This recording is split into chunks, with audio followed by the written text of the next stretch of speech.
Vincent van Gogh. Vincent Willem van Gogh was a Dutch post-Impressionist painter whose work, notable for its rough beauty, emotional honesty, and bold color, had a far-reaching influence on the 20th century art. After years of painful anxiety and frequent bouts of mental illness, he died at the age of 37 from a gunshot wound, generally accepted to be self-inflicted, although no gun was ever found. His work was then known to only a handful of people and appreciated by fewer still. Van Gogh began to draw as a child, and he continued to draw throughout the years that led up to his decision to become an artist. He did not begin painting until his late 20s, completing many of his best works during the last 2 years of his life. In just over a decade, he produced more than 2,100 artworks, consisting of 860 oil paintings and more than 1,300 watercolor drawings, sketches, and prints. His works include self-portraits, landscapes, still lifes of flowers, portraits, and paintings of cypresses, wheat fields, and sunflowers. Van Gogh spent his early adulthood working for a firm of art dealers, traveling between The Hague, London, and Paris, after which he taught for a time in England. One of his early aspirations was to become a pastor, and from 1879 he worked as a missionary in a mining region of Belgium, where he began to sketch people from the local community. In 1885, he painted his first major work, The Potato Eaters. His palette at the time consisted mainly of somber earth tones and showed no sign of the vivid coloration that distinguishes his later work. In March of 1886, he moved to Paris and discovered the French Impressionists. Later, he moved to the south of France and was impacted by the strong sunlight he found there. His work grew brighter in color, and he developed the unique and highly recognizable style that became fully realized during his stay in Arles in 1888.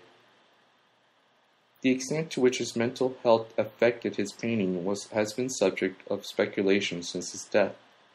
Despite a widespread tendency to romanticize his ill health, modern critics see an artist deeply frustrated by the inactivity and incoherence brought about by his bouts of illness.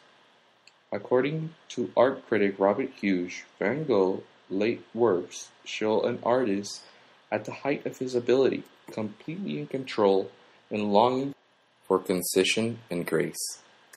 Van Gogh created many self-portraits during his lifetime. He was a prolific self-portraitist who painted himself 37 times between 1886 and 1889. In all, the gaze of the painter is seldom directed at us. Even when it is a fixed gaze, he appears to look elsewhere. The paintings vary in intensity and color, and some portray the artist with a beard, some beardless, some with bandages, depicting the episode in which he severed a portion of his ear. Self-Portrait Without a Beard, from late September 1889, is one of the most expensive paintings of all time, selling for $71 million in 1998 in New York. At the time, it was the third most expensive painting ever sold. It was also Van Gogh's last self-portrait, given as a birthday gift to his mother. All of the self-portraits painted at Saint-Remy shown the artist's head from the right, the side opposite his mutilated ear, as he painted himself reflected in his mirror. During the final weeks of his life in Arves-sur-Oise, he produced many paintings but no self-portraits, a period in which he returned to painting the natural world. One of the most popular and widely known series of Van Gogh's paintings are his cypresses. During the summer of 1889, at Sister Will's request, he made several smaller versions of wheat field with cypresses. The works are characterized by swirls and densely painted impasto, and produce one of his best-known paintings, The Starry Night. The series of flowering orchards, sometimes referred to as the Orchards in Blossom paintings, were among the first group of works that Van Gogh completed after his arrival in Arles province in February 1888. The 14 paintings in this group are optimistic, joyous, and visually expressive of the burgeoning springtime. They are delicately sensitive, silent, quiet, and unpopulated. About the cherry tree, Vincent wrote to Theo on the 21st of April of 1888 and said that he had 10 orchards and one big painting of a cherry tree, which I've spoiled. The following spring he painted another smaller group of orchards, including View of Arles flowering orchards. Van Gogh painted several versions of landscape with flowers, and Scene in View of Arles with irises, and paintings of flowers including irises, sunflowers, lilacs, and roses. Some reflect his interest in the language of color, and also in Japanese ukiyo-e woodblock prints. He completed 2 series of sunflowers, the first while he was in Paris in 1887, and the second during his stay at Arles the following year. The first series shows living flowers in the ground. In the second series, they are dying in a vase. The 1888 paintings were created during a rare period of optimism for the artist. He intended them to decorate a bedroom where Gauguin was supposed to stay in Arles that August, when the two would create the community of artists Van Gogh had long hoped for. The flowers are rendered with thick brushstrokes and heavy layers of paint. Following his first exhibition in the late 1880s, Van Gogh's fame grew steadily among colleagues, art critics, dealers, and collectors. After his death, memorial exhibitions were mounted in Brussels, Paris, The Hague, and Antwerp. In the early 20th century, there were retrospectives in Paris and Amsterdam, and important group of exhibitions in Cologne, New York, and Berlin. These had a noticeable impact on later generation of artists. By the mid-20th century, Van Gogh was seen as one of the greatest and most recognizable painters in history. In 2007, a group of Dutch historians compiled the canon of Dutch history to be taught in schools and included Van Gogh as one of the 50 topics of the canon, alongside other national icons such as Rembrandt and de Stijl. Together with those of Pablo Picasso, Van Gogh's work are among the most expensive paintings ever sold, as estimated from auction and private sales.